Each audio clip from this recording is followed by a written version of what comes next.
युवक की गला रेतकर हत्या कर दी गई। अमेठी का रहने वाला था मृतक पंकज शुक्ला। अयोध्या के कुमारगंज के हनुमान मंदिर का यह मामला है। मंदिर में सो रहे पंकज शुक्ला नाम के एक शख्स की गला रेतकर अयोध्या में हत्या कर दी गई। इंपॉर्टेंट है, इंडिया के अंदर एक खास माहौल चला। ये नूपुर शर्मा के वाकये के बाद कल सुप्रीम कोर्ट को भी हम देख रहे थे कि जी सुप्रीम कोर्ट ने कहा है कि ये जो कुछ हो रहा है ये नूपुर के वो जो एक इशू की वजह से हो रहा है। और कई जगह पे हमने ये भी सुना, उन्होंने कहा जी कि माफी मांगे। फिर हमने देखा कि एक दर्जी को जो है वो उसकी जान ले ली दो लोगों ने, और वो तलवारें चाकू छुरियां चला रहे थे। और वो जो एक एक्स्ट्रा जुडिशियल किलिंग है कि ये आप कानून को हाथ में। हाय दोस्तों, मैं आपका धीरेन्द्र, आप देख रहे हैं टेलीसोट भारत। दोस्तों, जैसा कि आप लोगों को बता दें कि पाकिस्तानी मीडिया जो आजकल बहुत खुशी मिजाज दिखाई दे रही है, क्योंकि जो है इंडिया में ऐसे ऐसे वारदात हो रहे हैं। किसी का गला रेत दिया जा रहा है, मंदिर में सोए हुए व्यक्ति का गला रेत दिया जा रहा है।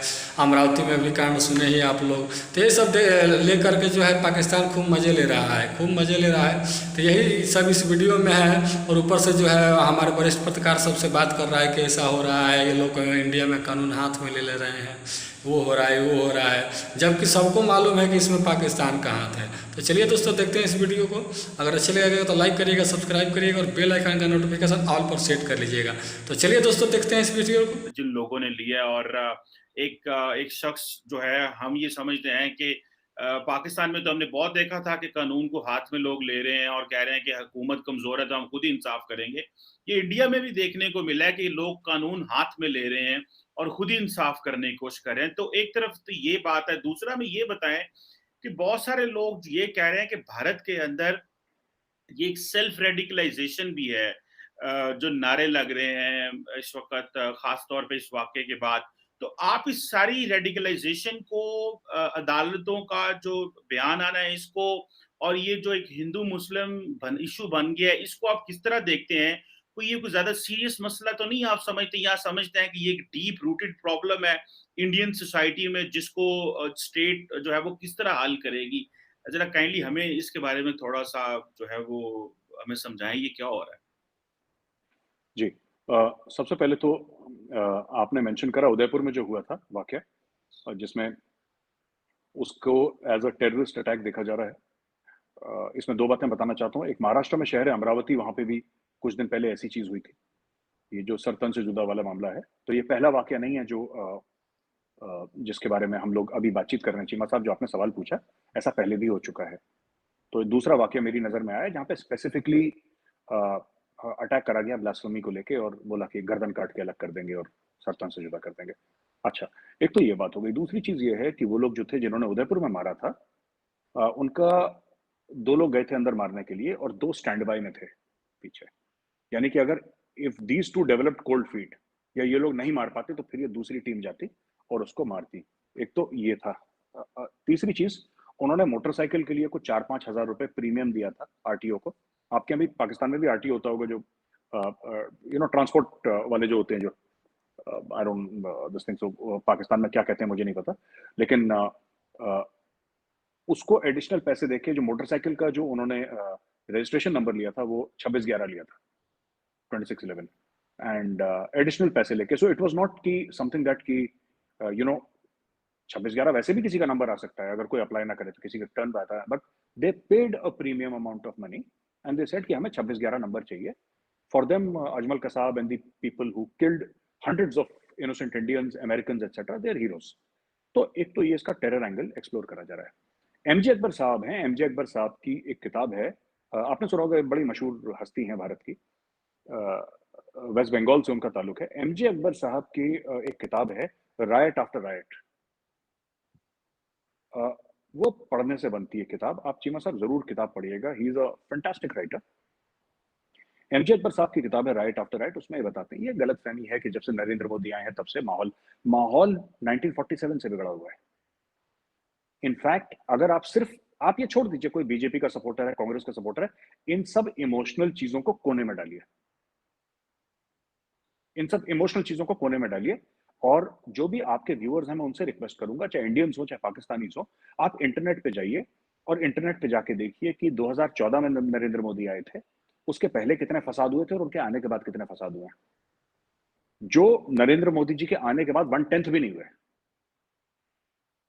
देयर आर लॉट ऑफ मतलब आप ह्यूमन राइट्स की वेबसाइट ले लीजिए, इंडिया को छोड़ दीजिए ना, फॉरगेट अबाउट इंडियन वेबसाइट्स, क्योंकि एक आर्गुमेंट हो सकती है कि इंडियन गवर्नमेंट ने डेटा छुपा दिया, ऐसा नहीं है हमारे यहाँ, because it has to be presented to parliament, but एक आर्गुमेंट कोई पाकिस्तानी हो या कोई दूसरा इंडियन ही हो, वो कह सकता है कि साहब ये तो सरकार ऐसा कर देती है या ऐसा नहीं। आप ह्यूमन राइट्स का डेटा देखिए, आपको पता लगेगा कि नरेंद्र मोदी के आने से पहले कितनी राइट्स, हिंदू मुसलमान स्पेसिफिकली बात कर रहा हूँ, हिंदू मुसलमान राइट्स कितनी ज्यादा होती थी, हर दूसरे महीने होती थी, कोई ना कोई काट रहा होता, लेकिन किसी ने सुना नहीं था इसके बारे में, क्योंकि चीमा साहब वो सेक्युलर राइट्स थी, वो सेक्युलर दंगे थे। अब मैं आपको बताता हूँ सेक्युलर दंगा क्या होता है, तब आप समझेंगे हो क्या रहा है। सेक्युलर दंगा, अगर आप सच्चर कमीशन की जो रिपोर्ट है, सच्चर कमीशन रिपोर्ट आप पढ़ेंगे तो उसमें आपको ये पता लगेगा कि जो जो रिपोर्ट कहती है कि भारत का जो मुसलमान है वो सोशियो इकोनॉमिक पैरामीटर्स में बॉटम पे है। ये क्यों है बॉटम पे? ये क्यों है बॉटम पे? सरकार ने लाखों, लैक्स ऑफ करोड़ जिसको कहते हैं ना, बिलियंस ऑफ डॉलर्स खर्च कर दिए हैं मुस्लिम अपलिफ्टमेंट में इंडिया पे। दीज आर, आप पार्लियामेंट की वेबसाइट पे जाके देखें, आपको डेटा मिल जाएगा, this is all publish data. पर अगर मैं ये कह रहा हूं कि अरबों डॉलर खर्च कर दिए, फिर मुसलमान क्यों है एट द बॉटम? ये भी एक सोचने वाली बात है। ऐसा है साहब, मुसलमान बॉटम पे है क्योंकि उसको बॉटम पे रखा गया है। इंडियन मुस्लिम्स को जानबूझ के कम पढ़ा लिखा, जानबूझ के अग्रेसिव, जानबूझ के रेडिकलाइज्ड बनाया गया है, उसको वहां पे रखा गया है।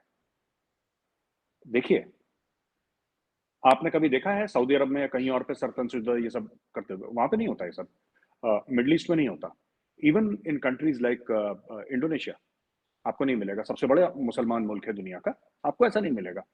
ये खासतौर से भारत में और ऐसी एक दो जगह में क्यों है, पाकिस्तान में या बांग्लादेश में, इंडिया में, यहाँ पे ज्यादा है। इसके पीछे बहुत लंबी कहानी है चीमा साहब, और मैं 1 मिनट में खत्म कर दूंगा ये।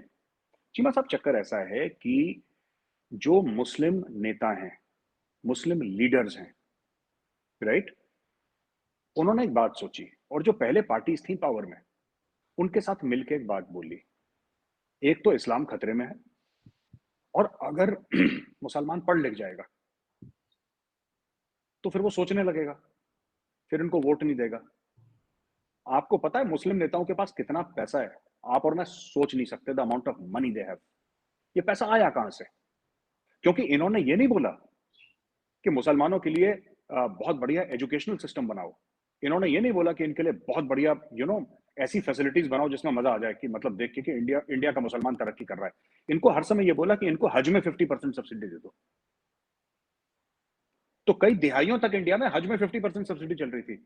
हमारे अभी भी आप बड़े बड़े एयरपोर्ट्स में जाएंगे, हज हाउस बने हैं इंडिया में, दिल्ली एयरपोर्ट, मुंबई एयरपोर्ट, हज हाउस बने हैं, बहुत बड़े बड़े बने, क्योंकि इन्होंने बोला कि जब तक मजहब का दीन की बात है उसमें तुम खुश रहो, पढ़ो लिखो मत। फिर इन्होंने ये बोला कि साहब मुसलमानों के साथ गलत करा जा रहा है, जुल्म करा जा रहा है, क्योंकि इनको नौकरियां नहीं मिल रही। भाई, जो मदरसे से अगर सिर्फ दीनी तालीम लेकर आएगा उसको सरकारी नौकरी कैसे मिल सकती है? How can he compete? उसको तो आता ही नहीं है पढ़ना। तो मोदी जी ने यह बोला कि एक हाथ में कुरान शरीफ और एक हाथ में लैपटॉप होना चाहिए, ये बड़ा मशहूर बयान है उनका।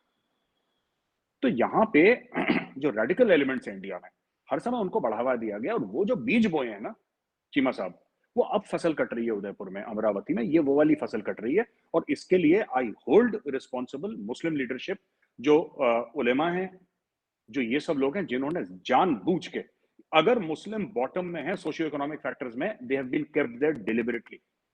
ये ऐसा नहीं है कि मुसलमानों पे पैसा खर्च नहीं करा, और पैसा खर्च करा उन्होंने बोला जी हमें पढ़ना ही नहीं है, ऐसा नहीं है। उसका भी मन है कि मेरा बच्चा डॉक्टर बने।